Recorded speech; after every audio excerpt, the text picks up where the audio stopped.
Walk through Mount Morris Park on the morning of June 14th, 1934, at sunrise, and you'll find what the night shift police already found at 5:23 a.m., 3 white men, dead, arranged in a neat row on the grass near the fire tower, each one with a single bullet hole in the back of his head.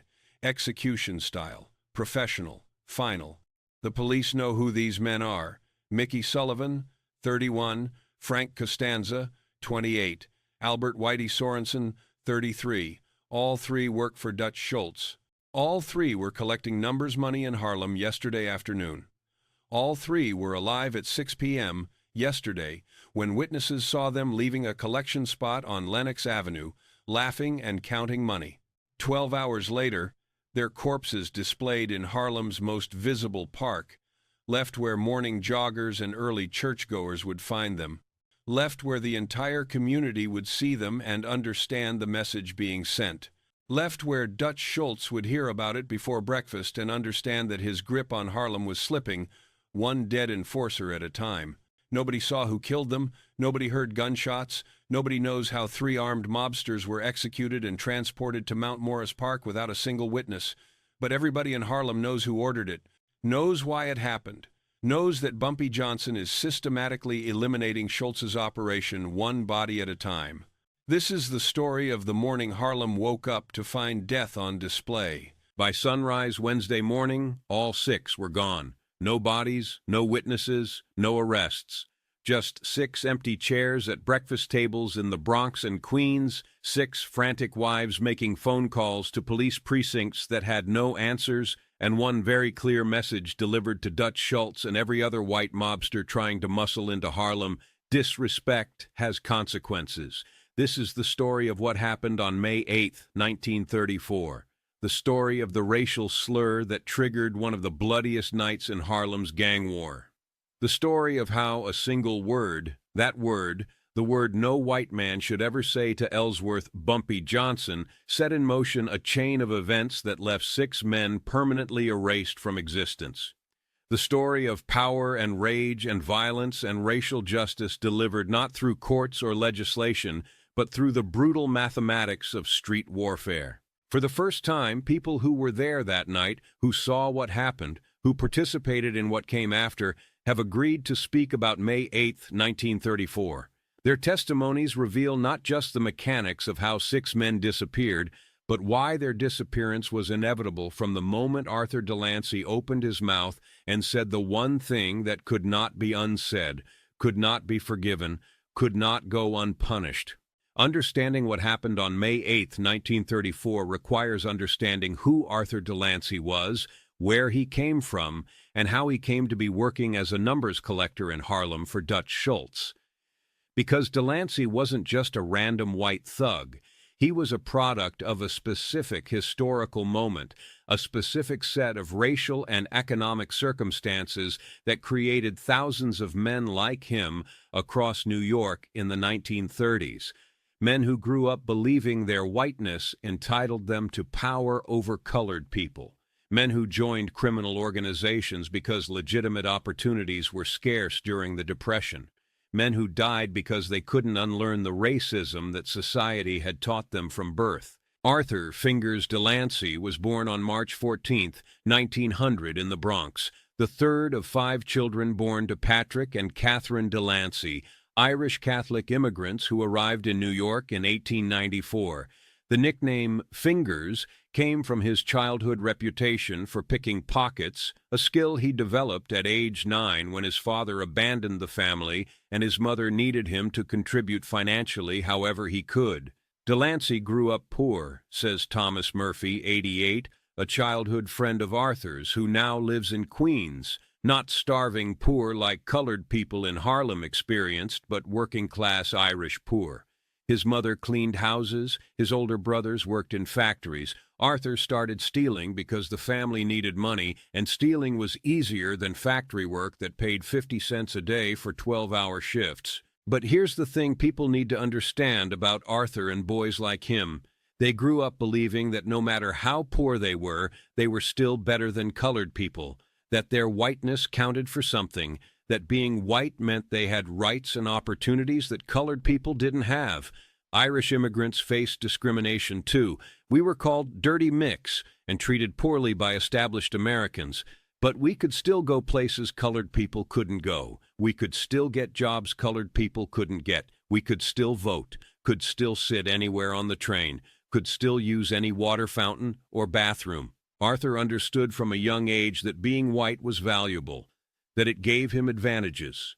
And as he got older, as he moved from petty theft into more organized crime, he learned that whiteness was currency in the criminal underworld too.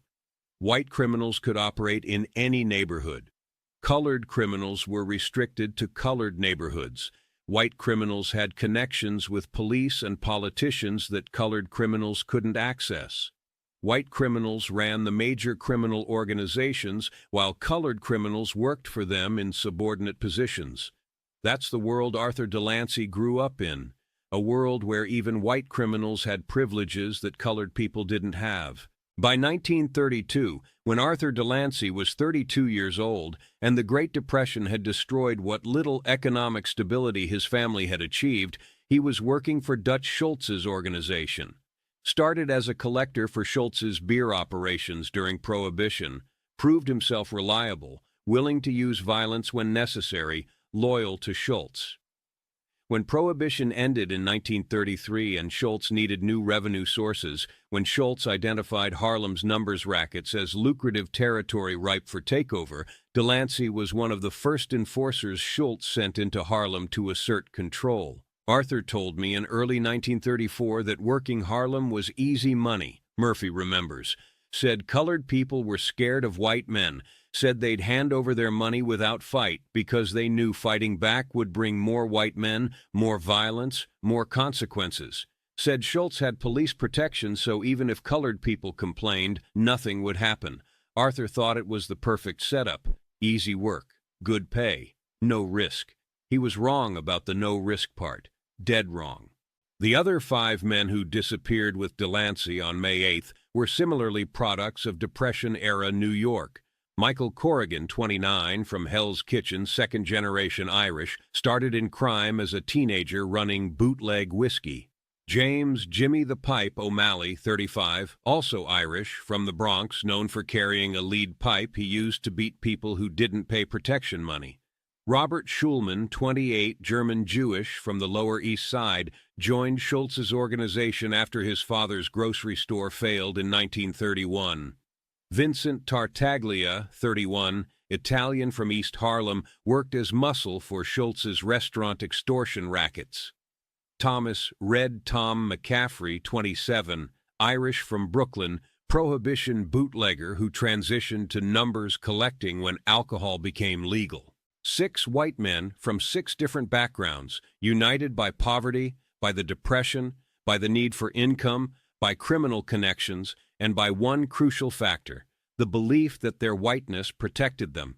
The belief that they could come into a colored neighborhood, take money from colored people, treat colored people with contempt, and face no consequences because the entire structure of American society in 1934 protected white people and oppressed colored people. That belief, that assumption of white immunity, was about to be tested in the most final way possible. The afternoon started ordinarily enough for Arthur Delancey and his crew. They'd spent the day making their rounds through Harlem, collecting numbers bets from the runners who worked corners and storefronts between 110th Street and 145th Street, between 8th Avenue and the East River.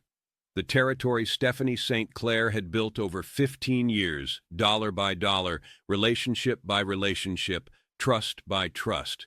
The territory Dutch Schultz decided he would take because he was white and powerful and believed Harlem belonged to whoever was strong enough to claim it.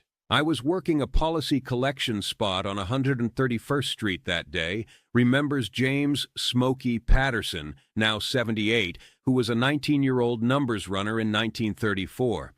These white boys came through around 6 o'clock, same as they did every Tuesday and Thursday. 6 of them, always the same 6. Delancey was the leader, the one who did the talking. The others just stood there trying to look tough, trying to intimidate us into believing they had the right to take Madam Queen's money just because Dutch Schultz said they did. To understand the rage that would fuel the events of that evening, you need to understand what the numbers racket meant to Harlem's economy and community in 1934. The numbers game, also called policy, was more than just illegal gambling. It was Harlem's informal banking system, its investment mechanism, its redistribution of wealth, its economic lifeline during the Depression. The numbers game was simple in concept but powerful in execution. Every day, runners like Patterson would collect bets, usually a penny, a nickel, a dime, from Harlem residents who'd pick 3 numbers. The winning numbers were determined by published data from racetracks, completely random and impossible to fix. If your numbers hit, you'd win at odds of 600 to 1. Bet a nickel, win $30. Bet a quarter, win $150. For poor people in Harlem earning maybe $10 or $15 a week, that kind of payout could change lives, could pay rent for 2 months, could buy clothes for children, could cover medical bills.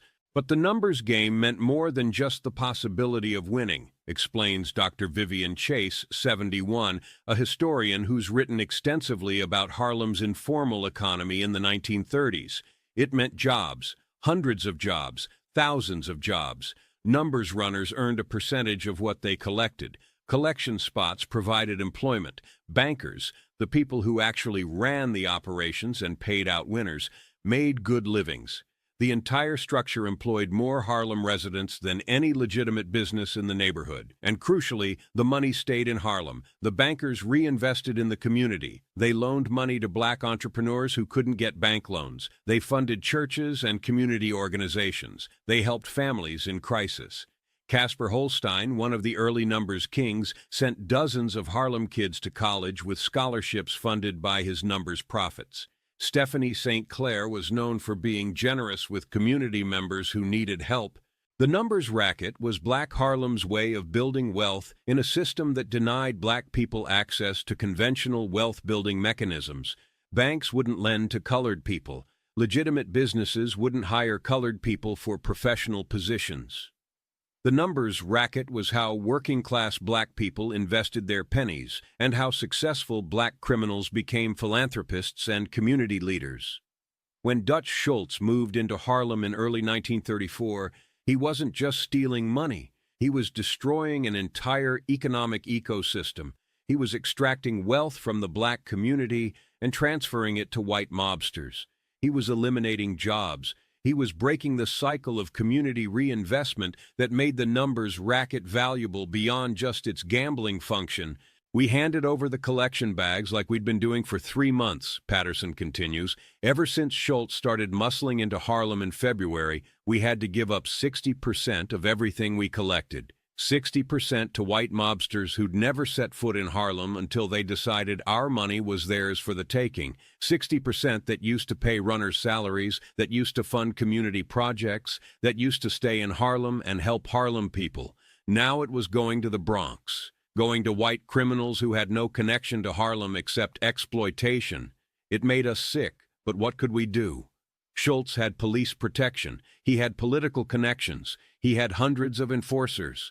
Madame Queen told us to cooperate, to stay alive, to wait because she was planning something. She had Bumpy Johnson working on something. Stephanie Queenie St. Clair was unlike any other crime boss in New York's history. Born in Martinique in 1886 or 1887, records conflict, she'd arrived in Harlem in 1912 as a teenage immigrant with no money, no connections, and no formal education. But she had intelligence, ambition, fearlessness, and a talent for understanding systems and exploiting their weaknesses. By 1922, Madame Queen had saved $10,000, a fortune for a colored woman in that era, and invested it all in starting her own numbers bank. Within 3 years, she controlled a substantial portion of Harlem's numbers racket. By 1930, she was one of the wealthiest black women in America, earning hundreds of thousands of dollars per year from gambling operations. But Madame Queen wasn't just a criminal, explains Shirley Clark, 79, whose mother worked as one of St. Clair's runners in the 1920s. She was a community leader. She was political. She spoke out against police corruption. against politicians who ignored Harlem's needs, against the racism that kept colored people subordinated. She took out full-page advertisements in the Amsterdam News denouncing corrupt cops and crooked judges. She testified before government commissions about police payoffs. My mother used to say that Madam Queen was proof that colored women could be just as powerful as white men if society would let them.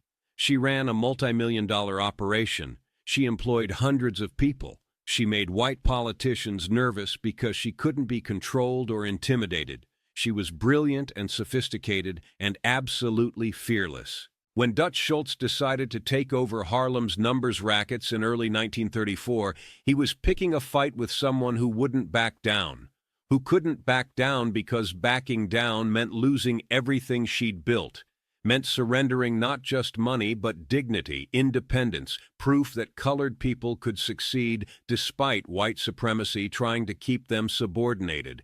Schultz came at her systematically. He used violence against runners who wouldn't cooperate, had them beaten, had collection spots firebombed, had competing bankers kidnapped. Casper Holstein was snatched off the street in 1928, held for ransom, returned broken and terrified. Schultz used political connections to have Madam Queen harassed by police, arrested on flimsy charges, tied up in legal proceedings. He corrupted some of her employees, convinced them to switch sides, to work for white mobsters who paid better because they didn't have to worry about reinvesting in the community. By spring 1934, Schultz controlled perhaps 40% of Harlem's numbers racket. He was winning, and he was emboldened by his success to become more aggressive, more disrespectful, more openly contemptuous of the colored people whose businesses he was stealing. But that Tuesday, something was different. Delancey was drunk or high or just feeling particularly bold because he started talking more than usual, started making jokes about colored people, about how we were too stupid to run our own businesses, about how Schultz was doing us a favor by taking over. And one of the young runners, kid named Marcus, who couldn't have been more than 17, he made a comment. Nothing disrespectful, just said something like, "We were doing fine before you came." The temperature in the room changed instantly, Patterson continues. Delancey's whole face twisted up. He walked over to Marcus and got right in his face. And then he looked at me and the other 4 runners in that room, and he said, ours better remember who owns Harlem now? Ours work for Mr. Schultz? Ours do what you're told and keep our mouths shut." He used that word. Used it 4 times in 3 sentences. Used it like it was casual, like it was nothing, like calling us that was just part of business, and we just stood there because what could we do? If we fought back, Schultz would have us killed. If we reported it to police, they'd laugh because half of them were on Schultz's payroll. We were powerless, and Delancey knew it. That's why he said it, because he could. What Arthur Delancey didn't know, couldn't have known, was that Ellsworth Bumpy Johnson was walking past that collection spot at the exact moment those words left his mouth. That Bumpy, who'd been checking on Madam Queen's operations across Harlem that afternoon, who happened to be passing by on his way to meet with his crew, heard every word through the open window, heard a white man call colored people N.Rs 4 times, heard the casual contempt, the assumption of white supremacy, the belief that Delancey's whiteness gave him the right to dehumanize black people without consequence. To understand Bumpy Johnson's reaction to that racial slur, you have to understand what that word meant to him personally, have to understand his history with racism and violence and powerlessness and the rage that had been building inside him since childhood in South Carolina. Bumpy Johnson was born Ellsworth Raymond Johnson on October 31, 1905 in Charleston, South Carolina, into poverty so extreme it shaped every aspect of who he would become. His family was desperately poor. His father earned 60 cents a day as a dock worker when he could get work. His mother worked as a domestic servant for white families, earning $2.50 per week for 72 hours of labor. When Bumpy was 10 years old, his older brother Willie was accused of killing a white man. Accused, not proven. The accusation alone was enough to bring lynch mobs to their door. Bumpy's parents mortgaged everything they owned, their tiny shack of a house, their few possessions, to send Willie north to relatives in Harlem because staying in South Carolina meant certain death. A colored boy accused of killing a white man wouldn't get a trial, wouldn't get due process, would get a rope and a tree and a mob. Bumpy witnessed all of that, witnessed the terror in his parents' eyes, witnessed his brother fleeing in the night, witnessed his family destroyed financially to save one son's life, and Bumpy learned a fundamental lesson about America in 1915. Colored lives didn't matter. Colored people had no rights that white people were bound to respect.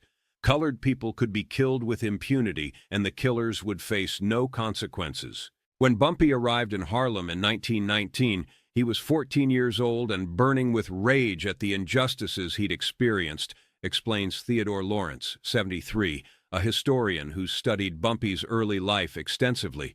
He'd watched his parents humiliated daily by white employers who treated them as less than human. He'd watched his brother nearly lynched. He'd experienced hunger because his parents' labor was compensated at rates that made feeding a family impossible. He'd been called that word, N-R, more times than he could count by white people who used it casually, confidently, as though colored people weren't even human enough to deserve respectful language.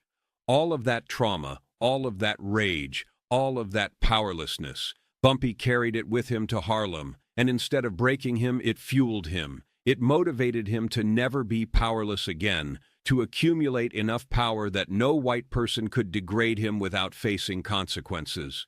When Bumpy started working for Stephanie St. Clair in the early 1930s, he wasn't just an employee, he was her most trusted lieutenant, her enforcer, her strategic mind. St. Clair recognized that Bumpy had something most street criminals lacked: intelligence combined with absolute ruthlessness, the ability to plan carefully and execute violently, the discipline to wait for the right moment instead of acting impulsively. Bumpy was different from other gangsters I'd met, St. Clair told an interviewer in 1965, 3 years before Bumpy's death. Most criminals were reactive. They'd respond to problems with immediate violence.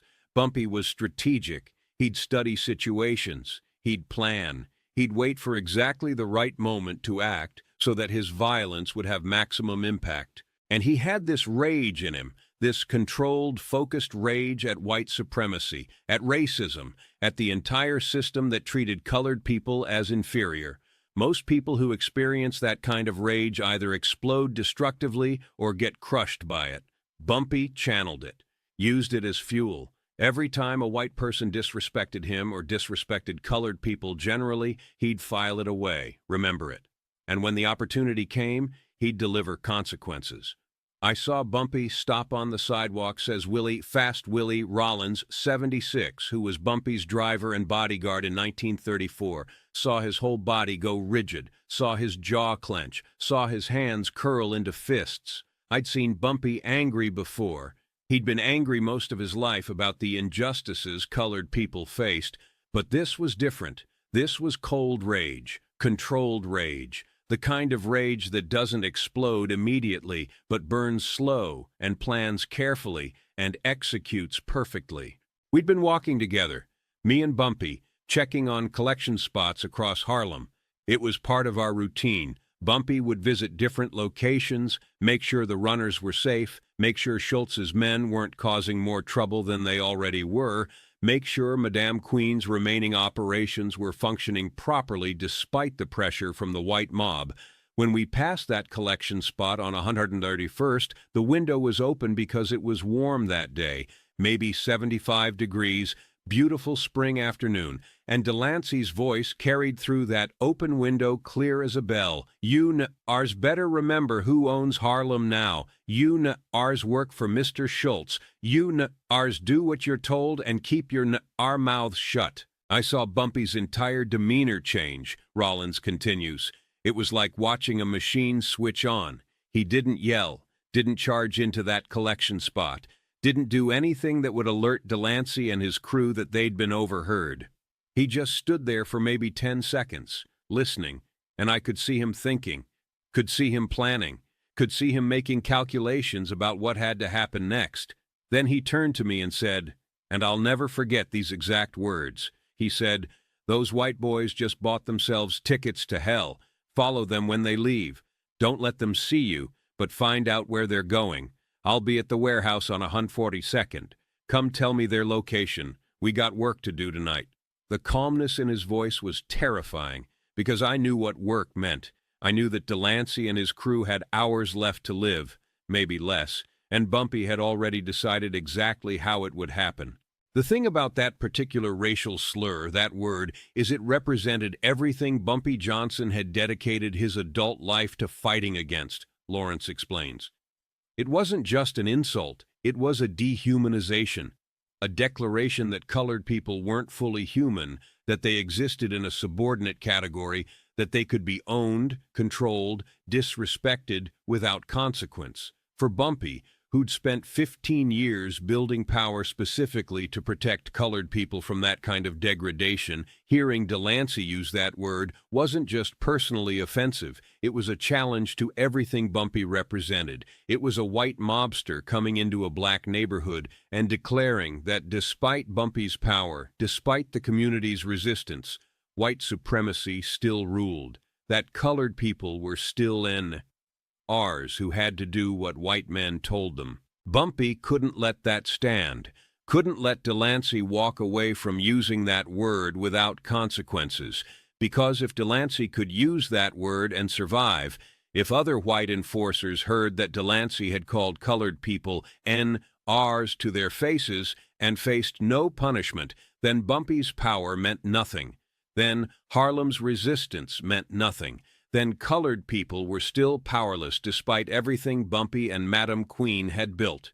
So Delancey had to die, had to disappear, had to serve as an example so extreme that every other white mobster in New York would understand, you don't use that word in Harlem, you don't disrespect colored people in Bumpy Johnson's territory, you don't assume your whiteness will protect you, because it won't. Bumpy didn't go into that collection spot, didn't confront Delancey right then. He just stood on that sidewalk for maybe 10 seconds listening.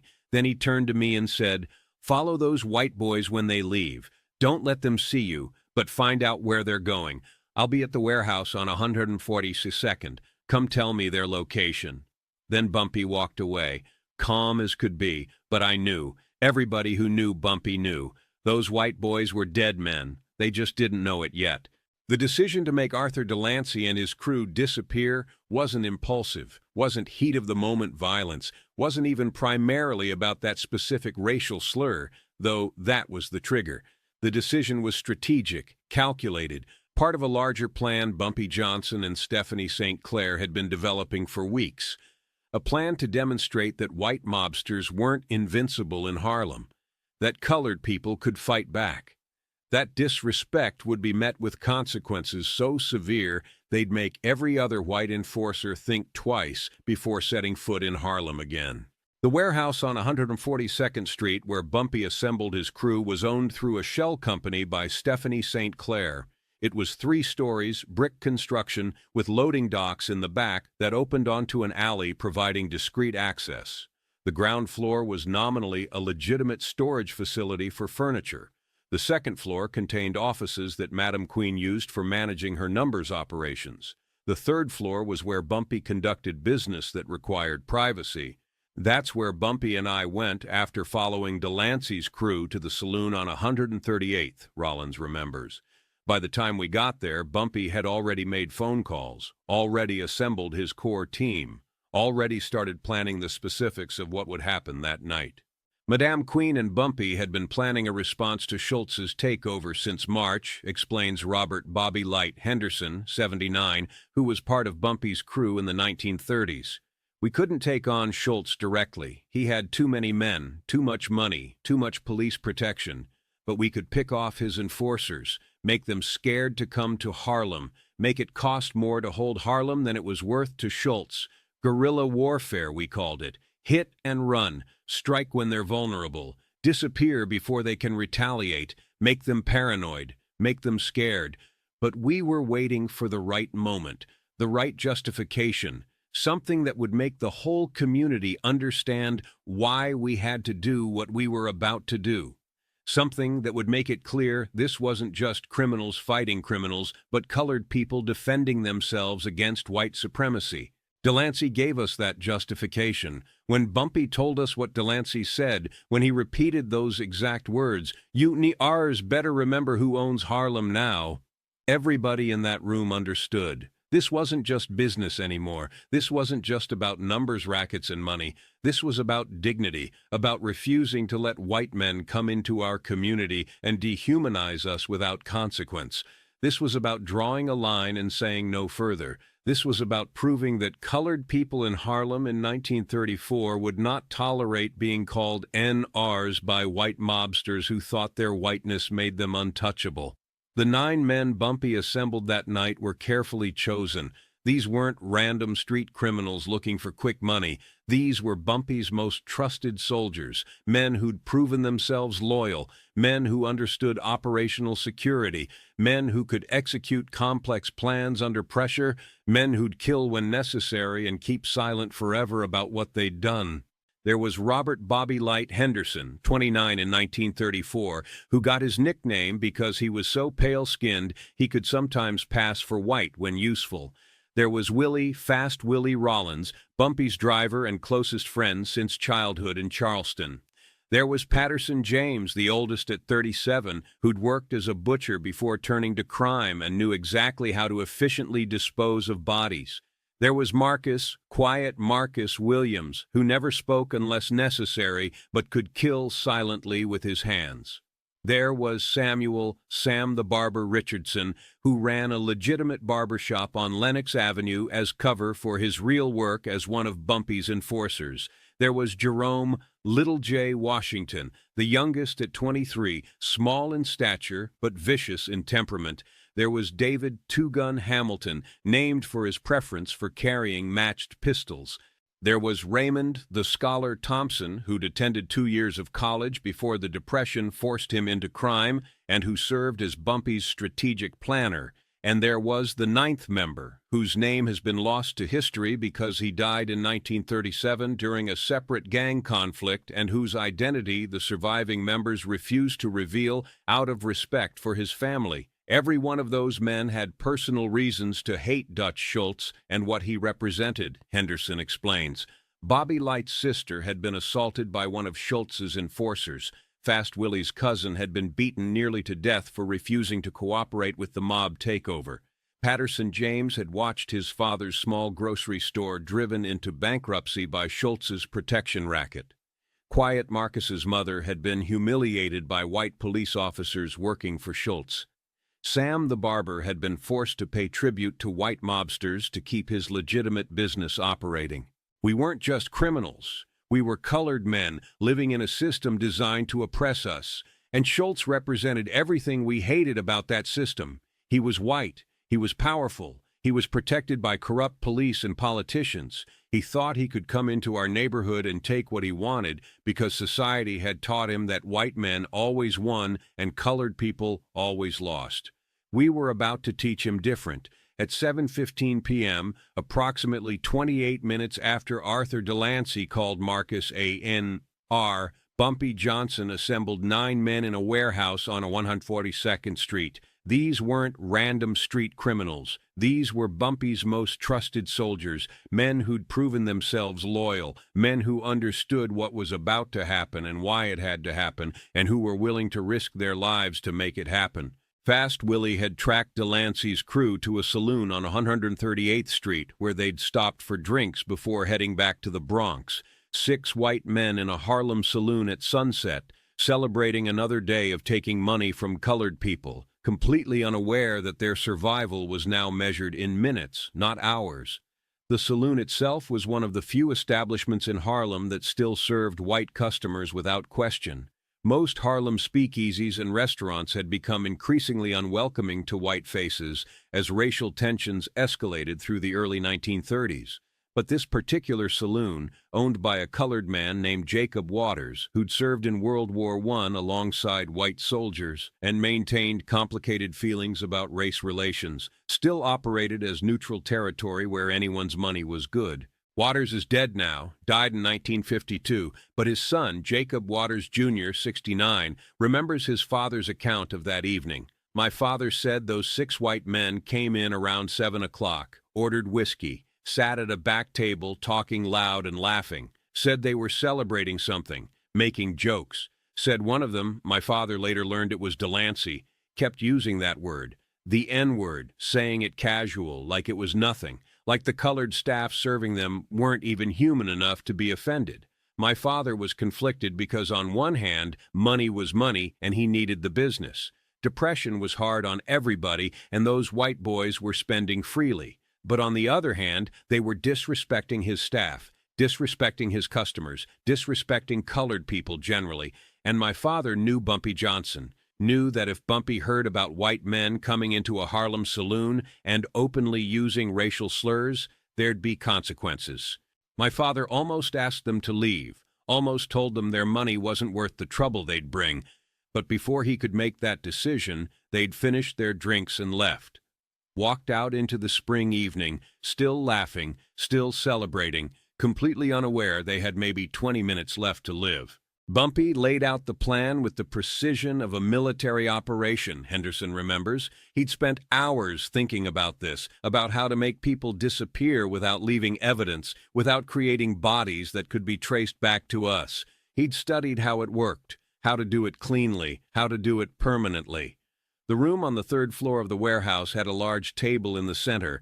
Bumpy stood at the head of that table with a map of Harlem spread out in front of him.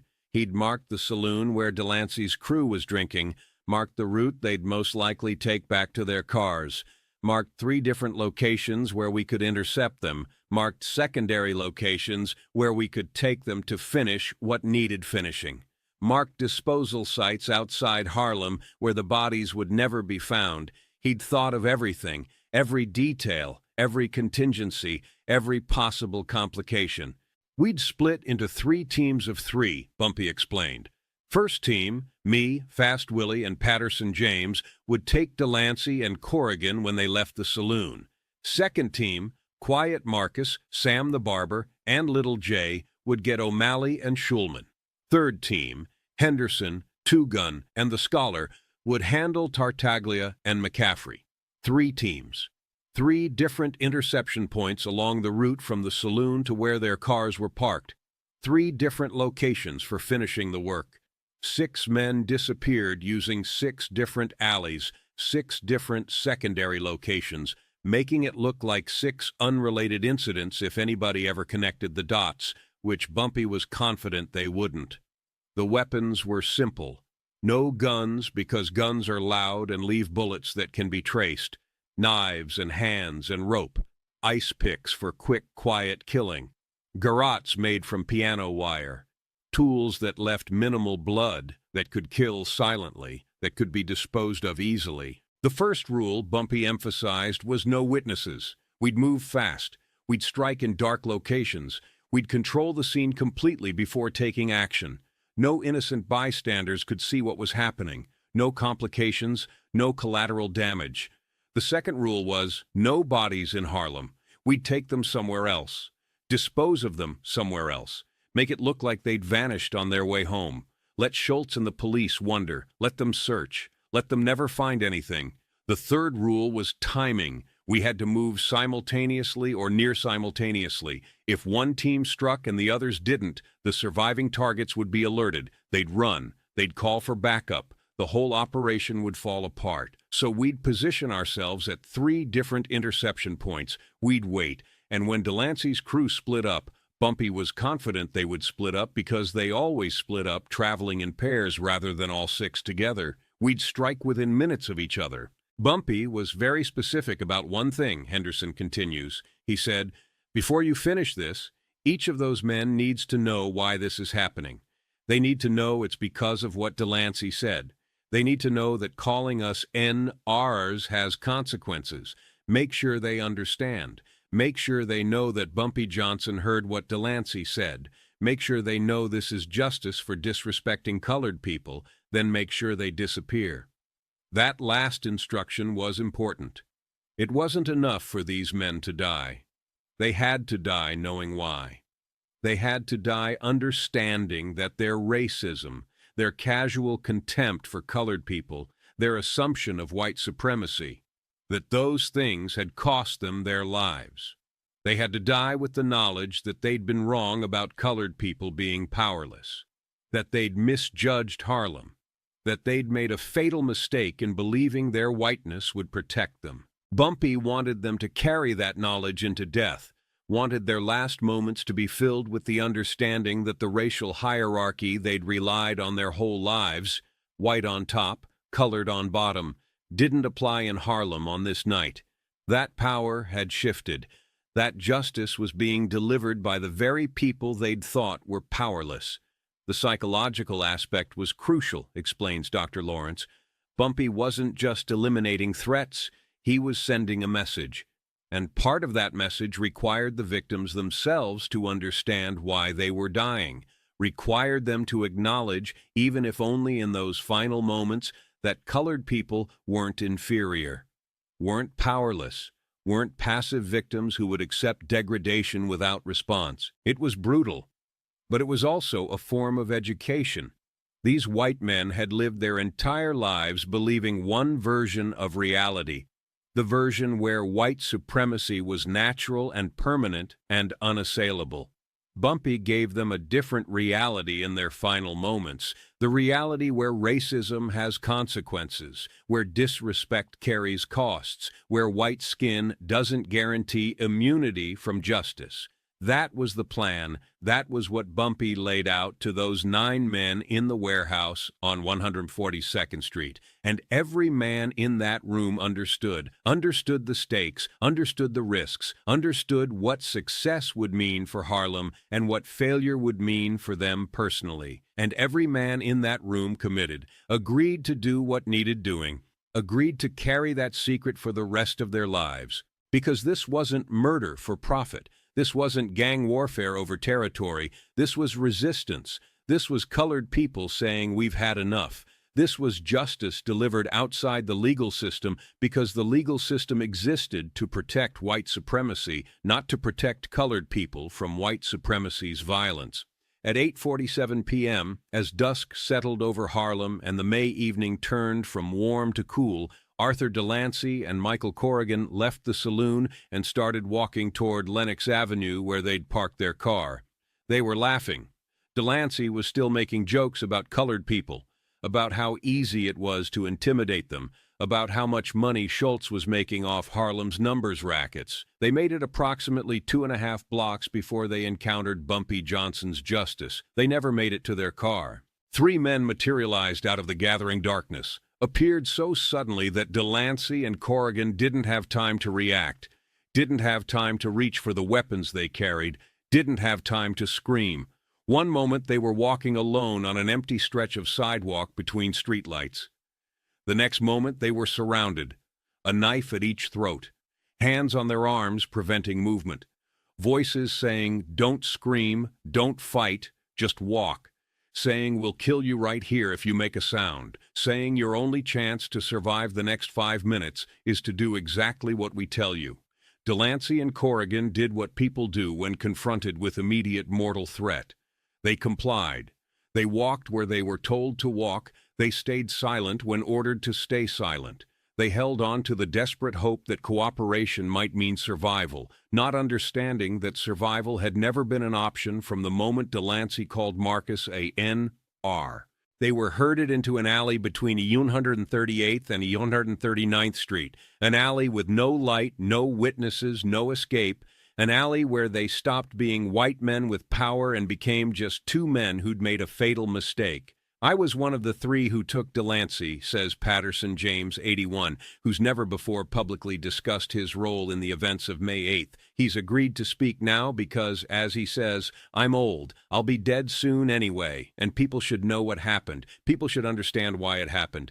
When we got them in that alley, when we had them secured, hands bound behind their backs with rope, backs against the brick wall, knives still at their throats, I looked at Delancey and I said, 'You remember what you said this afternoon about ours?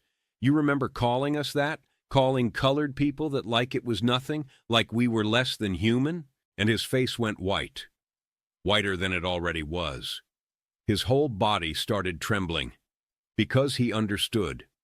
In that moment, standing in a dark alley in Harlem with 3 colored men who clearly intended to kill him, Arthur Delancey understood exactly why this was happening. Understood that his casual racism, his comfortable contempt, his assumption of white immunity, all of that had led him to this moment. He tried to talk, tried to say it was just words, tried to say he didn't mean anything by it, tried to apologize. His voice was shaking so bad I could barely understand him. He said he was sorry, said he wouldn't do it again, said, "Please, please don't kill me. I got a wife. I got kids. Please." I asked him if he knew who sent us. He shook his head, tears running down his face now. I said, "Bumpy Johnson heard what you said. Bumpy Johnson don't forget. Bumpy Johnson don't forgive. And Bumpy Johnson wants you to know that disrespecting colored people in Harlem has consequences. You called us nen-ers. You treated us like we were nothing, like we had no power, like we couldn't fight back. You were wrong." Corrigan started begging, too. Started saying it was Delancey who said it, not him. Started trying to distance himself. But we knew Corrigan had been there, had been part of it, had laughed when Delancey used that word, had participated in the degradation even if he hadn't spoken the words himself. Complicity is guilt. Silence in the face of racism is participation in racism. Corrigan was just as guilty as Delancey. Delancey tried one more time, tried to offer money, said he had $300 in his pocket, we could have it all, just let him go. Said Schultz would pay ransom, would pay whatever we wanted, said we could name our price, but there was no price, no amount of money that would undo what he'd said, no amount of money that would restore the dignity he'd tried to steal from colored people by calling them NRs. This wasn't about money. This was about justice. This was about consequences. This was about making it clear that white supremacy had limits in Harlem, that colored people would defend their dignity with the same violence that white people had used for centuries to enforce racial hierarchy. I told Delancey there was no price, told him the debt he owed couldn't be paid in money, told him that colored people in Harlem were taking back their power, that white mobsters were no longer invincible, that racism would no longer go unpunished. Then we killed them. What happened in that alley happened quick, Patterson says quietly. I won't give all the details. I won't describe every moment of it, but I'll say this. It was efficient. It was final, and it was done in a way that left no evidence. We'd learned from Bumpy, learned that violence has to be controlled, has to be purposeful, has to accomplish specific goals. Delancey and Corrigan died within seconds of each other. Quick cuts to major arteries. They bled out fast, didn't suffer long. We weren't sadists. We weren't trying to torture them. We were just trying to make them disappear, to send a message, to deliver consequences. The mechanics of disposing of bodies, this is the part that required the most planning, the most precision. We had canvas tarps ready, heavy-duty, waterproof. We wrapped the bodies tight, securing them with rope so nothing leaked. We had a truck waiting 2 blocks away, driven by a man whose name I still won't reveal even now, 70 years later. That driver wasn't part of the crew, was just doing a job, didn't ask questions, got paid well to keep his mouth shut.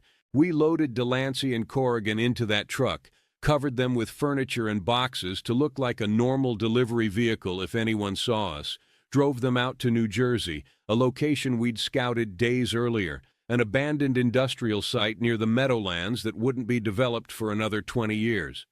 We dug a hole 10 feet deep, put the bodies in, covered them with lime to speed decomposition and control odor, filled the hole back in, covered it with rubble and trash to make it look like just another dumping site in an industrial wasteland.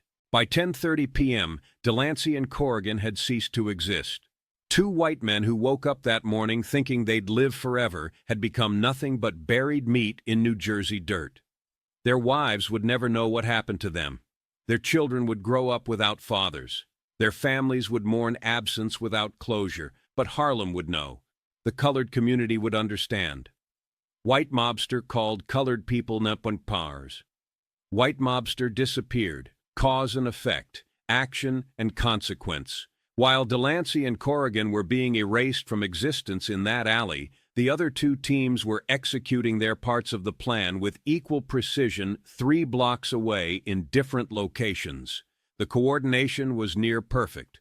All three teams struck within a 15-minute window between 8:45 and 9 p.m., giving the victims no opportunity to warn each other, no chance to escape. James O'Malley and Robert Schulman had left the saloon around the same time as Delancey and Corrigan, but they'd gone in a different direction, north toward 140th Street, where they'd parked their car.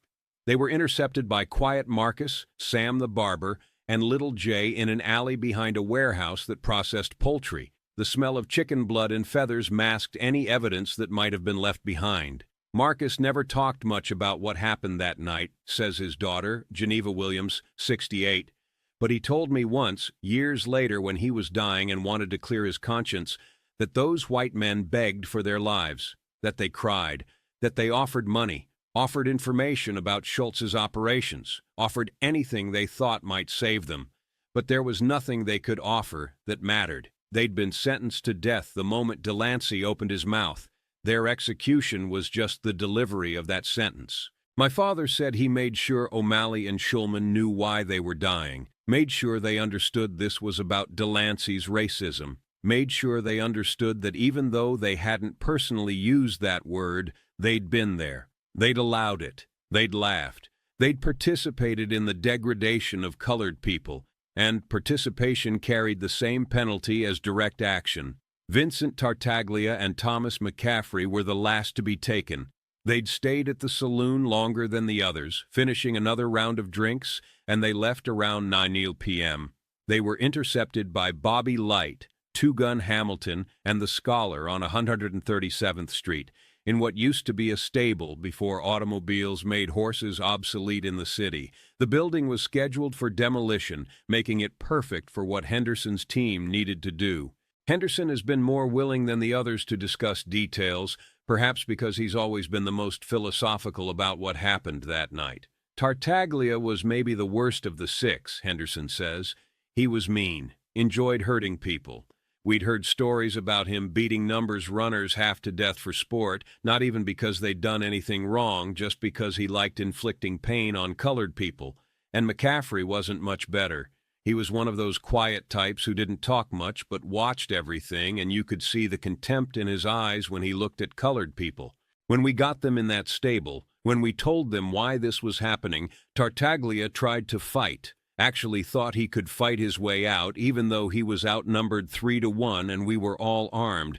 Two Gun had to pistol whip him to get him under control, and even then, even with a broken nose and blood running down his face, Tartaglia was cursing us, calling us that word, the same word that had gotten him into this situation, like he couldn't understand that his racism was what was killing him. Like he thought being white entitled him to disrespect colored people, even while those colored people were literally executing him for that disrespect. McCaffrey was different. He understood immediately that he was going to die, got very quiet, very calm, asked if he could pray. We let him. Didn't seem right to deny a man his last words with God, even if that man had spent his life disrespecting God's colored children. He knelt there in that abandoned stable and prayed for maybe 2 minutes. Then he stood up and said he was ready, said he understood why this was happening, said he was sorry for what he'd participated in, said he hoped his death would mean something.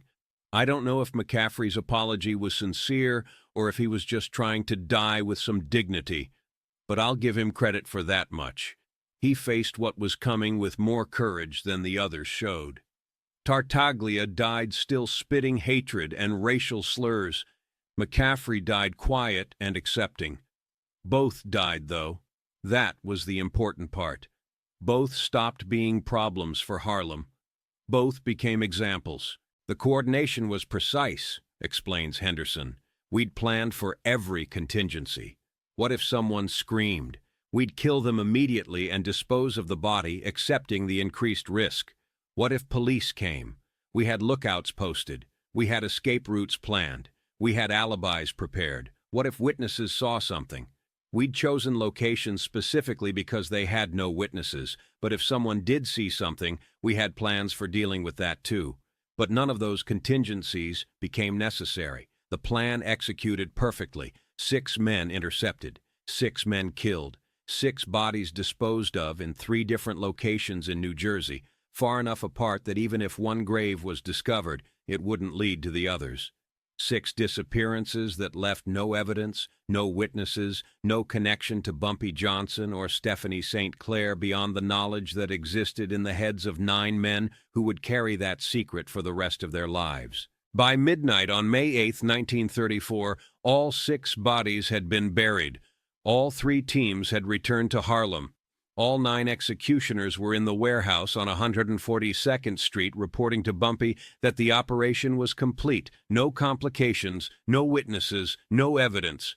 6 white mobsters who'd started that day alive and confident were now dead and gone, erased so completely that the police investigation that would inevitably follow would find absolutely nothing.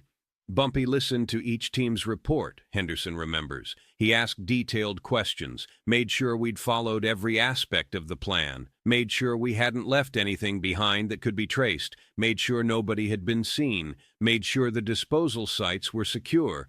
When he was satisfied that the operation had been executed perfectly, he paid each of us $500, a fortune in 1934 when most Harlem residents were earning maybe $15 a week. Then he reminded us of the most important rule: silence.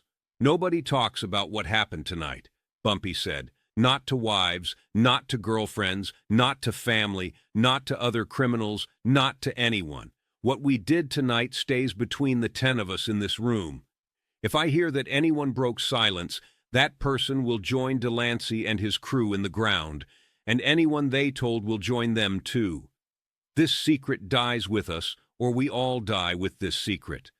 Every man in that room understood. This wasn't a threat. It was a promise. Bumpy Johnson didn't make idle threats. And keeping this secret wasn't just about protecting ourselves. It was about protecting Madame Queen's organization, protecting the message we'd sent, protecting the power dynamic shift we'd just accomplished. 6 men had disappeared. Bumpy Johnson had made it happen. And nobody except the 9 men in that room would ever know for certain what had happened to Delancey and his crew.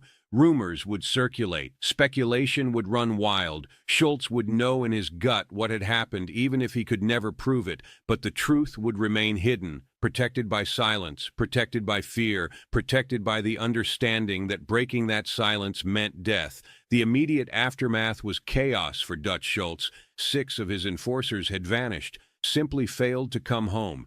Their cars were found where they'd been parked near Lenox Avenue and on 140th Street.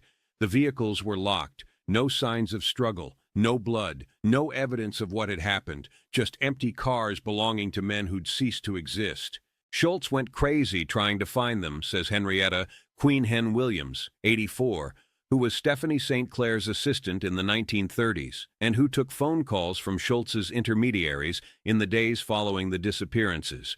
He had police searching all over Harlem, had his own men questioning people, threatening people, offering rewards for information, offered $1,000, an enormous sum in 1934, for information leading to finding his missing enforcers. But nobody knew anything, or at least nobody who knew was willing to tell Schultz anything.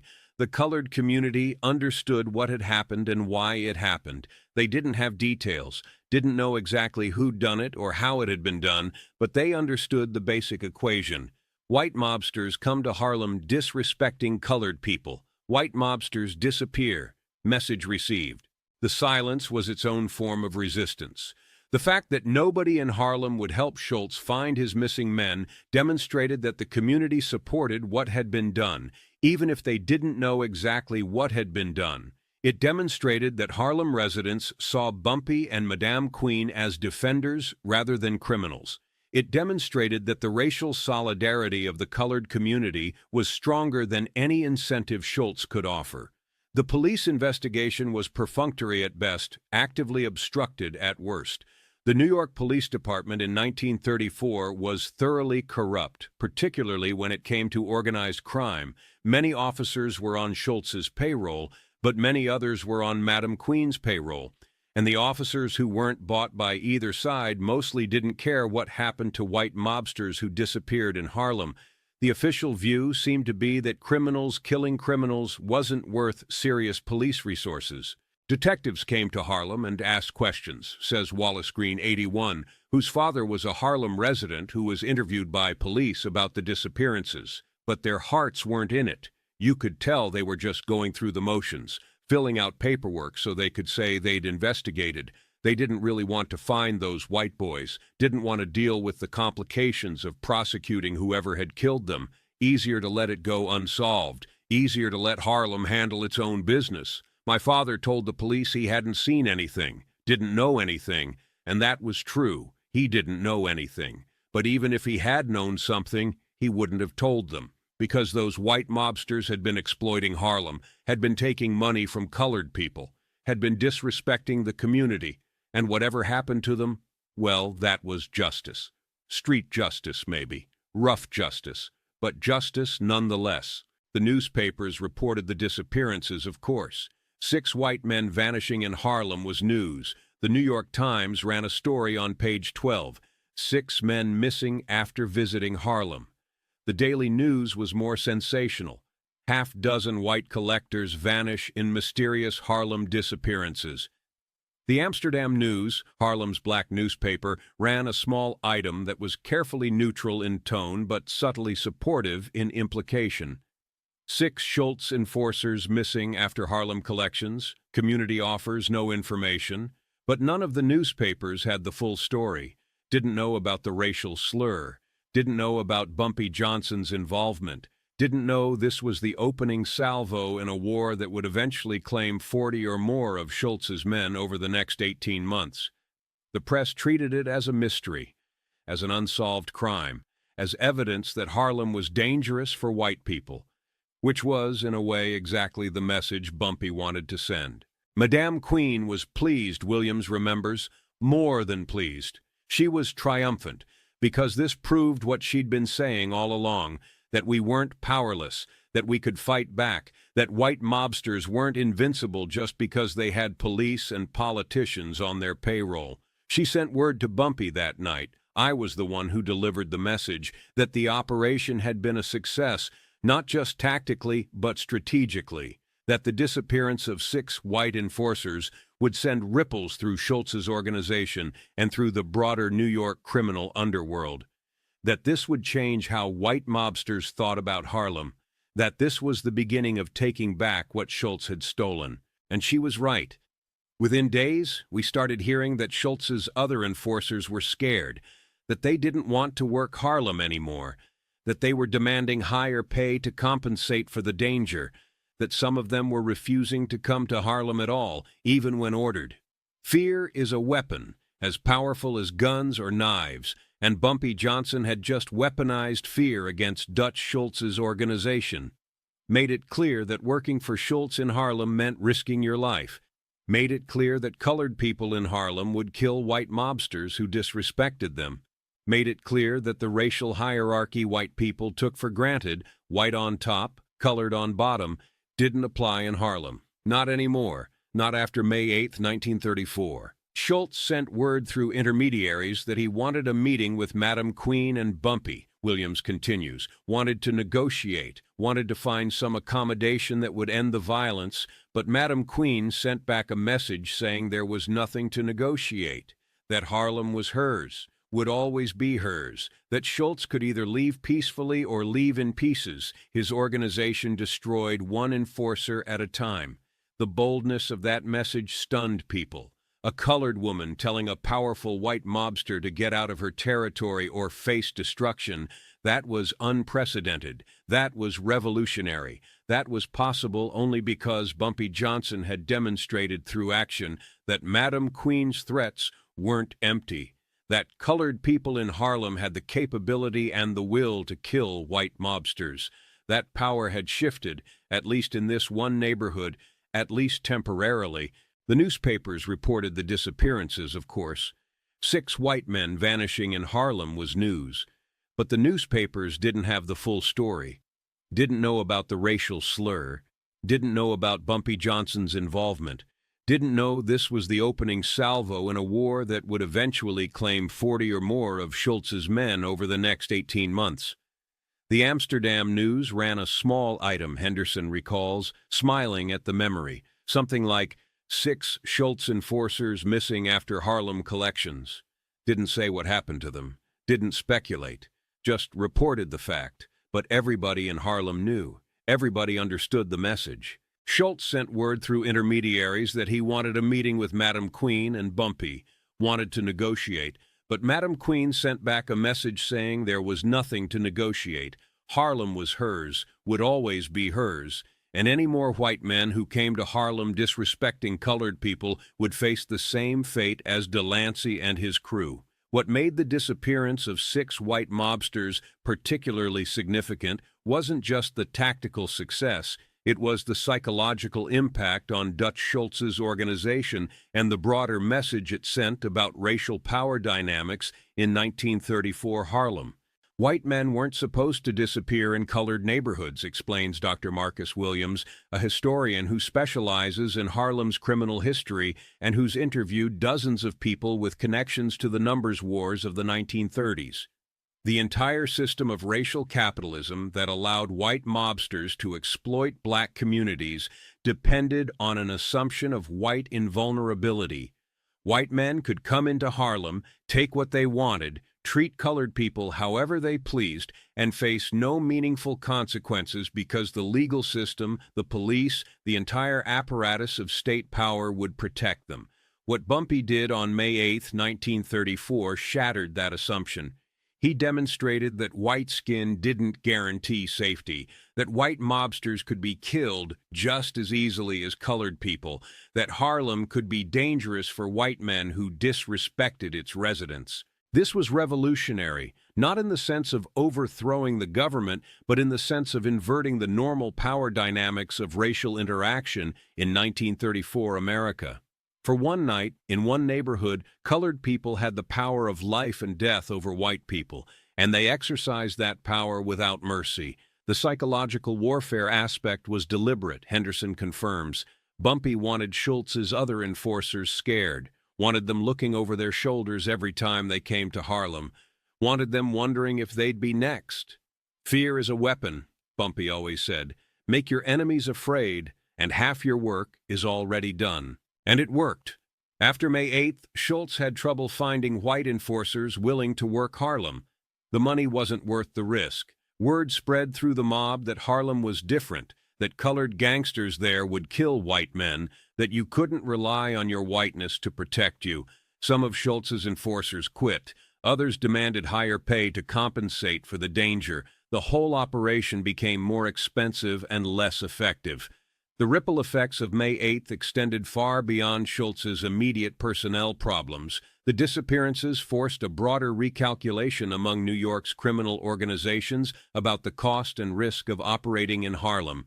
White mobsters had to confront the reality that colored communities weren't passively waiting to be exploited, that resistance existed, that violence could flow in both directions across the color line. This was a fundamental shift in how race and power interacted in New York's criminal underworld, explains Dr. Marcus Williams. Before May 8, 1934, the working assumption among white criminals was that they could operate anywhere, including in colored neighborhoods, with relative impunity. They had police protection, they had political connections, they had the backing of a legal system that rarely prosecuted white people for crimes against colored people. But May 8th demonstrated that institutional protection didn't matter if you got killed before you could invoke it, that police corruption didn't help you if your body was buried in New Jersey where it would never be found, that political connections were useless if nobody could prove who'd killed you. Bumpy Johnson essentially created a counter-deterrent. White mobsters had always used the threat of violence to control colored communities. Bumpy used actual violence, swift, final, unprovable violence, to make white mobsters afraid to operate in Harlem. He weaponized fear against people who'd used fear as a weapon their entire careers. The strategic brilliance of the operation lay not just in its execution, but in its public ambiguity. Nobody could prove what had happened to Delancey and his crew. The police investigation went nowhere. The newspapers speculated but had no facts. Schultz suspected but couldn't confirm. The families mourned but had no closure. But the colored community in Harlem knew. Not the details, necessarily, not the specifics of how it was done or who exactly was involved, but they knew the fundamental equation. White mobsters disrespected colored people. White mobsters disappeared. Bumpy Johnson was involved somehow. And that knowledge, that understanding that justice had been delivered even if the mechanisms of that delivery remained mysterious, strengthened Bumpy's position in the community. People started looking at Bumpy different after May 8th, says Dolores Martin, 75, whose grandfather was a numbers runner in Harlem during the 1930s and who grew up hearing stories about that era. Before, he was known as Madame Queen's enforcer, respected but feared. After May 8th, he was something more. He was a defender, a protector, the man who'd proven that colored people in Harlem weren't powerless victims, the man who'd made white mobsters afraid. My grandfather used to talk about how the whole atmosphere in Harlem changed after those white boys disappeared. There was this sense of pride, this feeling that we'd fought back and won, that we demonstrated we wouldn't be pushed around forever, that our community had teeth. It wasn't that everybody supported violence. My grandfather was a religious man who believed in turning the other cheek. But even he understood that sometimes, when peaceful resistance fails, when the legal system offers no recourse, when oppression becomes intolerable, violence becomes the only language power understands. He didn't celebrate what Bumpy did, but he understood why it had to be done. The families of the 6 missing men never got closure, never learned what happened to their husbands and brothers and sons. They mourned without bodies to bury. They demanded police investigations that went nowhere. They pleaded with Dutch Schultz to find their men, not knowing that Schultz had no power to undo what Bumpy Johnson had done. Margaret Delancey, Arthur's widow, placed advertisements in newspapers for months, says Clara Martinez, 72, a researcher who studied the families affected by Harlem's gang wars. Missing. Arthur Delancey, 34, last seen May 8, 1934 in Harlem, $500 reward for information. She never stopped looking, never accepted that he was gone. Died in 1962, still not knowing what happened to her husband, still hoping somehow he'd been kidnapped and was alive somewhere, still waiting for him to come home. The other families were the same. Corrigan's wife had 3 young children who grew up asking where their father was. O'Malley's mother was 72 years old, and his disappearance may have contributed to her death 6 months later. Family members said she died of a broken heart, of the stress of not knowing. Schulman's wife remarried eventually, but named her second son Robert in memory of her missing first husband. Tartaglia's family hired private investigators who found nothing. McCaffrey's sister became obsessed with spiritualism, attending seances trying to contact her dead brother's spirit, never accepting that he was simply gone. Part of me feels sympathy for those families, Martinez continues. They lost loved ones and never got answers. They suffered the unique torture of ambiguous loss, the not knowing, the inability to grieve properly because there's no body, no proof of death, just absence. That's a special kind of cruelty. But another part of me understands that those men weren't innocent victims. They were enforcers for a violent criminal organization. They participated in the exploitation and degradation of Harlem's residents. Arthur Delancey used racial slurs casually, confidently, believing there would be no consequences. The others stood by and let it happen, laughed when it happened, participated in the system of racial oppression that made such degradation possible. Their widows mourned them. Their children missed them, but the colored community didn't. To Harlem's residents, those 6 white mobsters got what they deserved. It was brutal, it was final, but it was also a form of justice in a world that offered colored people no other avenue for defending their dignity. The moral calculus of violence is never simple. Taking a human life, even in the name of justice, creates ripples that extend far beyond the immediate victim. 6 men died on May 8th. 6 families were destroyed. Children grew up without fathers. Wives became widows. Parents buried the hope of ever seeing their sons again, even if they couldn't bury their sons' bodies. But those 6 lives were taken in response to a system that had taken countless colored lives, countless colored futures, countless colored dreams. A system that treated black people as less than human. A system that allowed white men to come into black neighborhoods and steal wealth and degrade people with casual racism.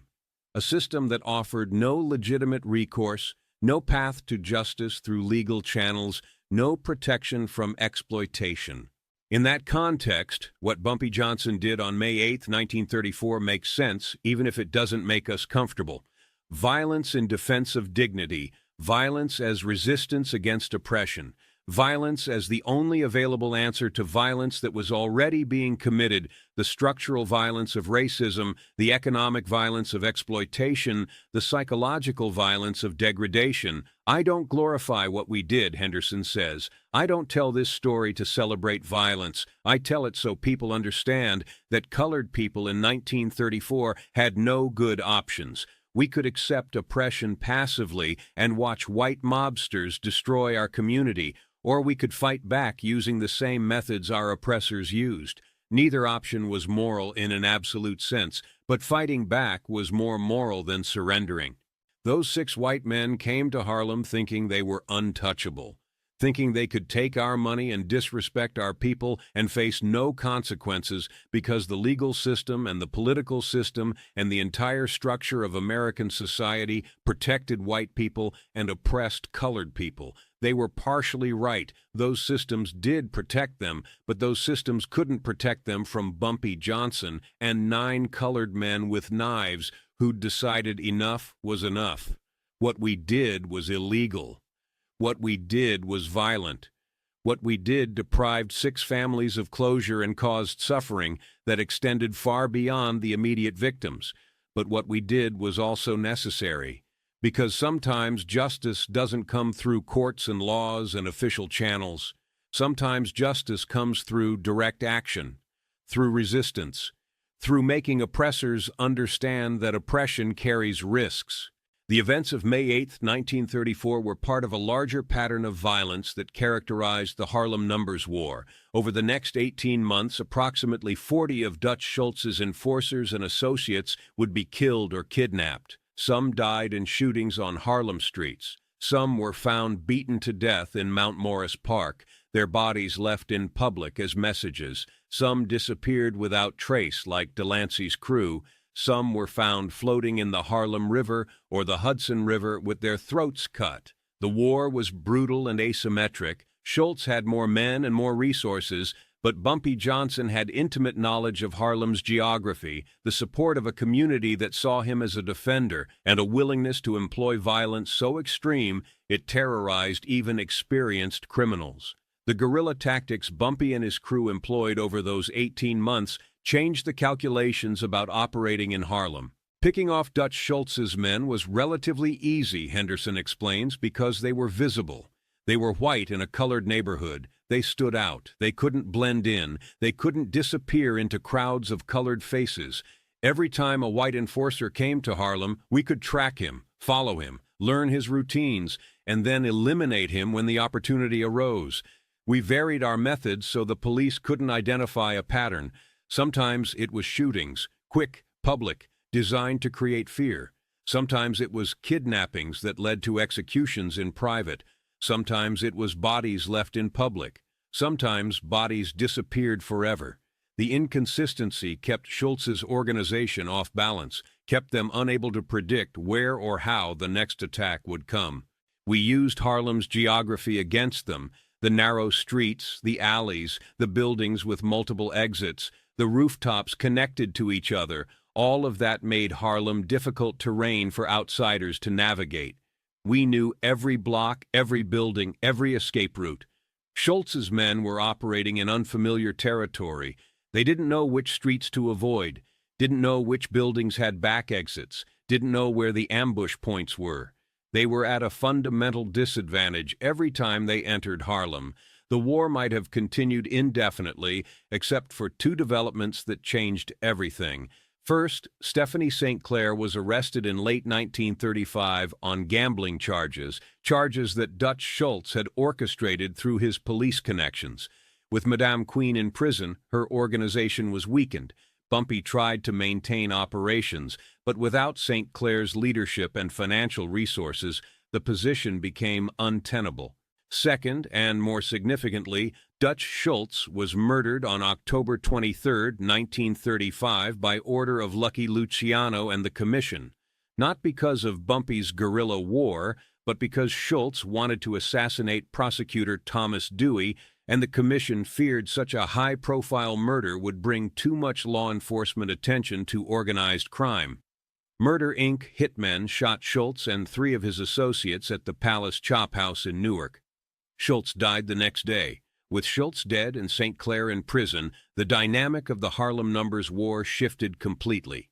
Bumpy Johnson negotiated directly with Lucky Luciano, the head of what would become the Genovese crime family.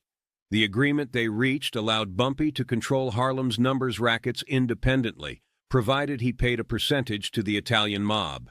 It wasn't perfect, explains Dr. Williams. Colored people were still paying tribute to white mobsters. The Italian mob still profited from Harlem's economy, but it was better than outright takeover, better than white mobsters running everything directly, better than what Schultz had been trying to impose. And critically, the agreement established Bumpy as the mediator between Harlem and the larger criminal syndicate. He became, in effect, the godfather of Harlem. No criminal activity happened in Harlem without Bumpy's knowledge and approval. The Italian mob had to go through Bumpy to operate in Harlem. Bumpy had achieved what St. Clair had been fighting for: colored control of colored neighborhoods, even if that control came with financial obligations to white criminals. That position of power, that independence, that respect, it all traces back to May 8, 1934. To the night Bumpy Johnson demonstrated that colored people could fight back against white supremacy. To the night 6 white men disappeared because one of them couldn't keep a racial slur out of his mouth. To the night the balance of power shifted, just for a moment, just in one neighborhood, in favor of the oppressed. The legacy of May 8, 1934 extends beyond just the immediate impact on Harlem's numbers war. It represents a broader truth about resistance, power, and justice in America's racial history. It demonstrates that oppressed people have always fought back, even when that resistance was violent, even when that resistance was illegal, even when that resistance contradicted the comfortable narratives of nonviolent civil rights struggle that we prefer to tell. Bumpy Johnson is often romanticized in popular culture, Lawrence observes. He's portrayed as a gentleman gangster, as a Robin Hood figure who stole from the rich to give to the poor, as a community defender who protected Harlem from white exploitation. There's truth in those portrayals, but they elide the violence. They sanitize the brutality. They make Bumpy's resistance palatable by ignoring how that resistance was actually accomplished. The reality is that Bumpy Johnson was a criminal who killed people, killed a lot of people. The reality is that on May 8, 1934, he ordered the execution of 6 men who were then hunted, caught, and buried in unmarked graves. The reality is that justice for colored people in 1934 required violence because the legal system offered no other recourse. That's uncomfortable. That challenges our preferences for neat moral categories. That forces us to grapple with the fact that resistance against oppression isn't always righteous and noble and clean. Sometimes it's brutal. Sometimes it involves creating victims. Sometimes the price of dignity is measured in lives taken. But understanding that discomfort, sitting with that moral ambiguity, is necessary if we're going to honestly reckon with America's racial history. The sanitized versions of history that focus only on peaceful protest and legal victories miss half the story. They miss the violence that oppressed people committed in response to the violence committed against them. They miss the anger and rage and desperate resistance that characterized how colored people actually fought back against white supremacy. May 8th, 1934 is part of that hidden history, part of the story we don't tell because it makes us uncomfortable. But it's true. It happened. 6 white men disappeared. Bumpy Johnson made it happen, and the colored community in Harlem understood it as a form of justice, even if that justice came through methods that violated every legal and moral standard of civilized society. Today, 90 years after the events of May 8th, 1934, the warehouse on 142nd Street where Bumpy planned the operation is an apartment building. The alley where Delancey and Corrigan met their end has been filled in, converted to a small parking lot. The saloon on 138th Street closed decades ago. The stable where Tartaglia and McCaffrey were killed was demolished in 1947. Mount Morris Park, where so many of Schultz's enforcers were found dead during the Numbers War, is now Marcus Garvey Park, a green space where children play and families picnic, unknowing of the blood that once soaked into its soil. The graves in New Jersey, if they still exist, if they haven't been disturbed by construction or development over 9 decades, remain unmarked and undiscovered. Arthur Delancey, Michael Corrigan, James O'Malley, Robert Schulman, Vincent Tartaglia, and Thomas McCaffrey are still officially listed as missing persons in NYPD files. Their cases remain technically open, though nobody has actively investigated them in 70 years. Their families died without answers. Their grandchildren probably don't even know the story of their missing grandfathers. The men who participated in the events of May 8th are nearly all gone now. Bumpy Johnson died in 1968 at age 62, suffering a heart attack while eating dinner at Wells Restaurant in Harlem. Stephanie St. Clair died in 1969 at age 82. Patterson James died in 2019 at age 90. Fast Willie Rollins died in 2023 at age 95. Most of the others passed between 1990 and 2020, carrying their secrets to graves as unmarked as the ones they dug in New Jersey in 1934. Robert Henderson, now 94 and living in a nursing home in Newark, is the last surviving member of Bumpy's crew from that night. He agreed to share his memories for this story because, as he says, history should be told truthfully, even when that truth is ugly. He's promised to reveal the location of the burial sites after his death, though he refuses to disclose them while alive for fear of implicating anyone who might still face legal consequences. "I never felt guilty about what we did," Patterson said before he died in 2019. "I know that sounds cold. I know those men had families who mourned them, but I can't feel guilty for defending our community against people who were exploiting us, who were degrading us, who thought their whiteness gave them the right to call us NRs without consequence. What we did was violent. What we did was illegal. What we did violated moral principles that society claims to hold sacred. But what we did was also necessary, because sometimes justice doesn't come through courts and laws and official channels that exist to protect oppressors from the oppressed. Sometimes justice comes through direct action, through resistance, through making oppressors understand personally, individually, fatally, that oppression carries risks. Those 6 white men came to Harlem thinking they were untouchable, thinking they could take our money and disrespect our people and face no consequences. They were wrong, and every other white mobster who thought about moving into Harlem after May 8th had to reconsider whether the money was worth the risk. That's what we accomplished that night. We reclaimed our dignity. We defended our community. We demonstrated that colored people in Harlem weren't powerless victims waiting to be saved by white liberals or crushed by white supremacy. We were fighters. We were killers when we had to be, and we would not tolerate disrespect.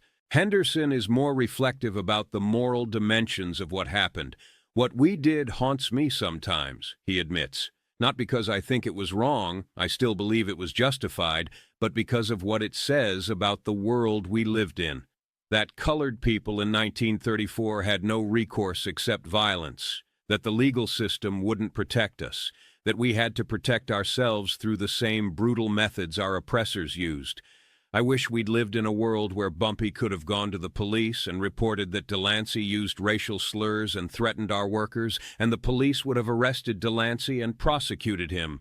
But that wasn't the world we lived in. The police worked for Schultz. The courts served white supremacy. We had no legitimate avenue for justice, so we took illegitimate justice. We became what we had to become to survive. And yes, 6 men died. 6 families were destroyed. But how many colored people did Schultz's organization brutalize? How many colored families were ruined financially by the mob takeover of our businesses? How many colored people died because they resisted Schultz's takeover before May 8th? Context matters. We weren't the aggressors. We were defenders fighting back against an invading force. The violence we committed was reactive, not proactive. That doesn't make it right, necessarily, but it makes it understandable. It makes it human. It makes it a rational response to an irrational situation where survival required brutality. Fast Willie Rollins, interviewed months before his death in 2023, offered perhaps the most succinct summary of May 8, 1934, and its significance. That night proved something important, he said. It proved that colored people weren't powerless, that we could fight back, that white supremacy wasn't invincible. For one night, in one neighborhood, we had the power, and we used it. Bumpy Johnson spent the rest of his life building on what we started that night, building an independent criminal organization controlled by colored people, building relationships with the Italian mob that were based on mutual respect rather than subordination, building a reputation as someone who couldn't be pushed around, couldn't be disrespected, couldn't be treated as less than. All of that traces back to May 8th, to 6 white men who disappeared, to a racial slur that triggered consequences, to a moment when Harlem said no more, to Bumpy Johnson hearing that word through an open window and deciding, in that instant, that Arthur Delancey and anyone who'd stood with him while he said it would not see another sunrise. The story of May 8, 1934 is brutal, violent, morally complicated, but it's true. And truth, even uncomfortable truth, especially uncomfortable truth, deserves to be told, deserves to be remembered, deserves to be understood as part of the hidden history of how oppressed people actually fought back against their oppression. 6 men disappeared that night, but the message they left behind, the message Bumpy Johnson wrote in their absence, lasted for decades, lasted through Bumpy's lifetime, lasted through the evolution of Harlem from a battleground to a community that, while still facing immense challenges, had learned to defend itself, had learned that resistance was possible, had learned that dignity was worth fighting for, even killing for, even dying for. 90 years later, we're still grappling with the questions raised by May 8, 1934, questions about justice and violence, about resistance and brutality, about when, if ever, oppressed people are justified in using the same violent methods their oppressors use, about whether dignity can be defended through means that violate human dignity, about whether 6 lives taken in Harlem in 1934 represent justice or just more violence in a cycle that never ends. There are no easy answers, but there is the truth. And the truth is that on May 8, 1934, a white mobster called colored people en auteurs in a Harlem collection spot. Bumpy Johnson heard him, and by midnight that night, 6 white men had been hunted, executed, and buried in unmarked graves in New Jersey, where their bodies remain to this day. That's what happened. That's why it happened. That's the story nobody tells, but everybody who knows Harlem's real history understands. Bumpy Johnson made sure Arthur Delancey paid the ultimate price for a racial slur, made sure those 6 white mobsters learned too late that colored people in Harlem in 1934 weren't passive victims waiting to be degraded, made sure every other white criminal in New York understood that Harlem was different, that Harlem was dangerous for people who disrespected its residents, that Harlem was territory where white supremacy had limits. The families never found the bodies, never got answers, never got closure, but Harlem got respect. And sometimes, in 1934, in a world built on racial oppression and white supremacy, respect cost 6 lives. That's the price Arthur Delancey paid for one word. That's the price Dutch Schultz's organization paid for thinking they could exploit Harlem without consequences. That's the price of disrespect in a community that finally said enough. 6 men disappeared that night. 90 years later, their graves remain hidden, but their disappearance remains one of the most significant and most hushed moments in Harlem's long struggle for dignity, power, and the right to exist without degradation. This is the story of May 8, 1934, the story of what happens when oppression meets resistance, the story of 6 disappearances that changed Harlem, the story of Bumpy Johnson's justice, brutal, final, true. The families of the 6 missing men never got closure, never learned what happened to their husbands and brothers and sons. They mourned without bodies to bury. They demanded police investigations that went nowhere. They pleaded with Dutch Schultz to find their men, not knowing that Schultz had no power to undo what Bumpy Johnson had done. Margaret Delancey, Arthur's widow, placed advertisements in newspapers for months, says Clara Martinez, 72, a researcher who studied the families affected by Harlem's gang wars. Missing, Arthur Delancey, 34, last seen May 8, 1934 in Harlem, $500 reward for information. She never stopped looking, died in 1962, still not knowing what happened to her husband. The other families were the same. They suspected violence, suspected murder, but without bodies, without evidence, without witnesses, they had nothing. Just absence and grief and unanswered questions. Part of me feels sympathy for those families, Martinez continues. They lost loved ones and never got answers. But another part of me understands that those men weren't innocent victims. They were enforcers for a violent criminal organization. They participated in the exploitation and degradation of Harlem's residents. Arthur Delancey used racial slurs casually, confidently, believing there would be no consequences. His widow mourned him, but the colored community didn't. To them, he got what he deserved. The moral calculus of violence is never simple, but in the context of 1934, in the context of racial oppression and power imbalances and systemic injustice, what happened on May 8th made sense to the people who lived through it. It was brutal. It was final.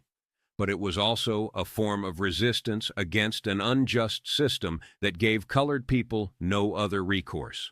The events of May 8th, 1934, were part of a larger pattern of violence that characterized the Harlem Numbers War. Over the next 18 months, approximately 40 of Dutch Schultz's enforcers and associates would be killed or kidnapped. Some died in shootings. Some disappeared like Delancey's crew. Some were found beaten to death in Mount Morris Park or floating in the Harlem River. The war was brutal and asymmetric. Schultz had more men and more resources, but Bumpy Johnson had intimate knowledge of Harlem's geography and the support of a community that saw him as a defender rather than a criminal. Bumpy and his crew of 9 waged a guerrilla war of sorts, Henderson explains, echoing the description that would later appear in Mamie Johnson's biography of her husband. Picking off Dutch Schultz's men was easy since there were few other white men walking around Harlem during the day. They stood out. They were visible. They were vulnerable. We used that visibility against them. We'd track them, learn their routes, learn where they collected money, learn where they drank and ate and conducted business. Then we'd strike when they were isolated, quick, violent, final. And we'd leave the bodies where Schultz would find them, as messages, as warnings, as demonstrations that Harlem belonged to colored people and white mobsters were operating on borrowed time. The war might have continued indefinitely except for 2 developments. First, Stephanie St. Clair was arrested in late 1935 on gambling charges that Dutch Schultz had orchestrated through his police connections. With Madame Queen in prison, her organization was weakened. Second, and more significantly, Dutch Schultz was murdered in October 1935 by order of Lucky Luciano and the Commission, not because of Bumpy's guerrilla war, but because Schultz wanted to assassinate prosecutor Thomas Dewey, and the Commission feared such a high-profile murder would bring too much law enforcement attention. With Schultz dead and St. Clair in prison, Bumpy Johnson negotiated directly with Lucky Luciano, says Dr. Williams. The agreement allowed Bumpy to control Harlem's numbers rackets independently, provided he paid a percentage to the Italian mob. It wasn't perfect. Colored people were still paying tribute to white mobsters, but it was better than outright takeover, and it established Bumpy as the mediator between Harlem and the larger criminal syndicate. He became, in effect, the godfather of Harlem. That position, that power, that independence, it all traces back to May 8, 1934. To the night, Bumpy Johnson demonstrated that colored people could fight back against white supremacy. To the night, 6 white men disappeared because one of them couldn't keep a racial slur out of his mouth. Today, 90 years after the events of May 8, 1934, the warehouse on 142nd Street where Bumpy planned the operation is an apartment building. The alley where Delancey and Corrigan met their end has been filled in, converted to a small parking lot. The saloon on 138th Street closed decades ago. Mount Morris Park, where so many of Schultz's enforcers were found dead during the Numbers War, is now Marcus Garvey Park, a green space where children play and families picnic, unknowing of the blood that once soaked into its soil. The graves in New Jersey, if they still exist, if they haven't been disturbed by construction or development over 9 decades, remain unmarked and undiscovered. Arthur Delancey, Michael Corrigan, James O'Malley, Robert Schulman, Vincent Tartaglia, and Thomas McCaffrey are still officially listed as missing persons. Their cases remain open in NYPD files, though nobody has actively investigated them in 70 years. The men who participated in the events of May 8th are nearly all gone now. Bumpy Johnson died in 1968. Stephanie St. Clair died in 1969. Most of Bumpy's crew from the 1930s have passed.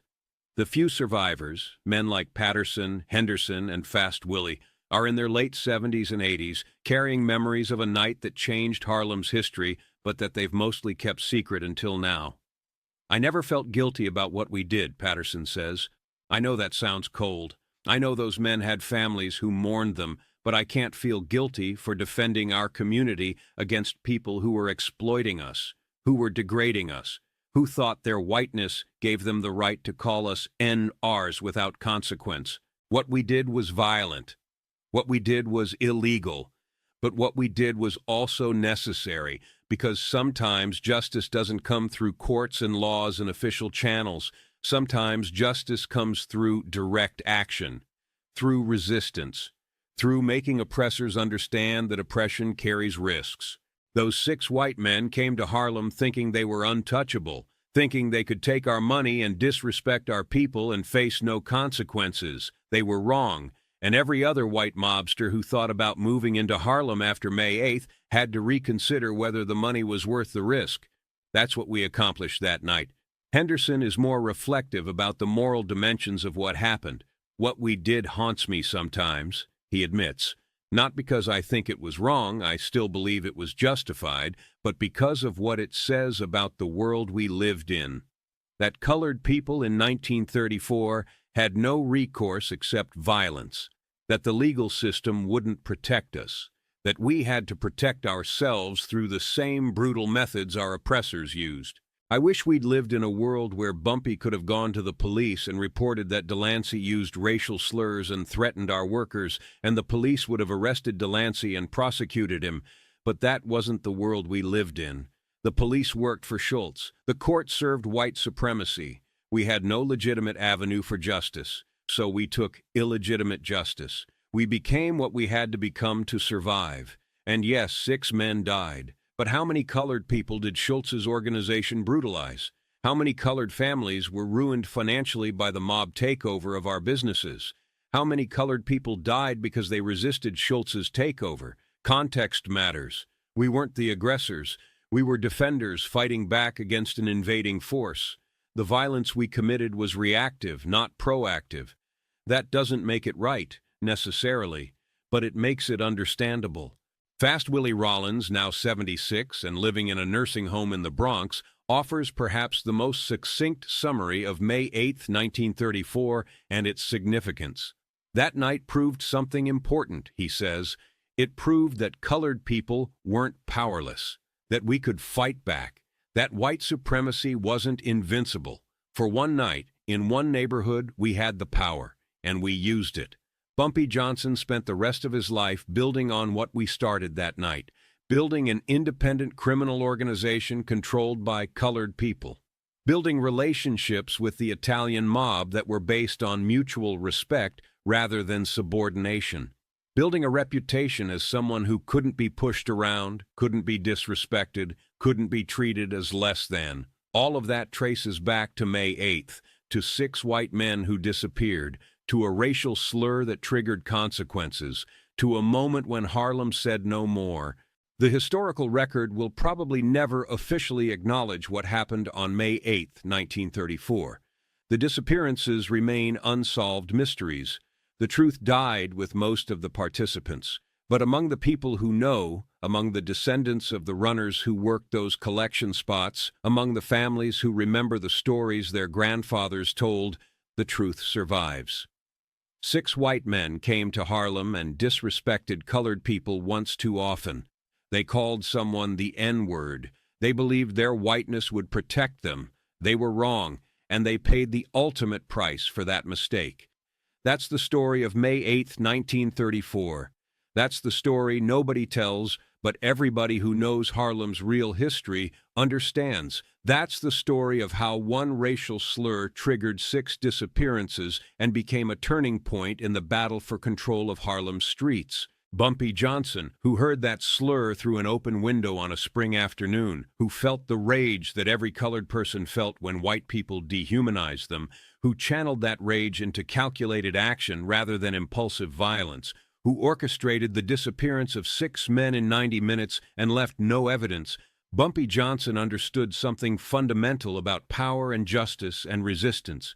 He understood that oppressed people can't always wait for justice to be delivered through official channels.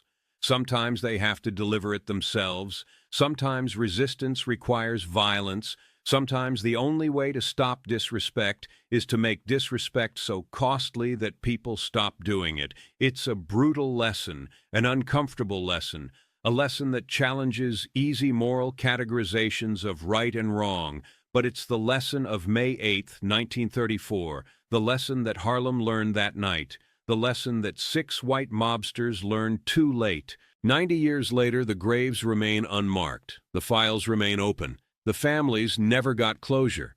But Harlem got something more important: dignity, proof that colored people wouldn't tolerate degradation forever, proof that resistance was possible, proof that power could shift, even temporarily, even violently, in favor of the oppressed. That's worth remembering, that's worth telling, that's worth understanding, even if it makes us uncomfortable, even if it challenges our assumptions about justice and violence and racial dynamics in American history. May 8, 1934. 6 men disappeared. One racial slur echoed through the streets of Harlem, and the balance of power shifted just for a moment, just in one neighborhood, but shifted nevertheless. Bumpy Johnson made sure of that. The families never found the bodies, never got answers, never got closure, but Harlem got respect. And sometimes, in 1934, in a world built on racial oppression and white supremacy, respect cost 6 lives. That's the price Arthur Delancey paid for one word. That's the price Dutch Schultz's organization paid for thinking they could exploit Harlem without consequences. That's the price of disrespect in a community that finally said enough. 6 men disappeared that night. But the message they left behind, the message Bumpy Johnson wrote in their absence, lasted for decades, lasted through Bumpy's lifetime, lasted through the evolution of Harlem from a battleground to a community that, while still facing challenges, had learned to defend itself. The story of May 8, 1934 is brutal, violent, morally complicated, but it's true, and truth, even uncomfortable truth, deserves to be told.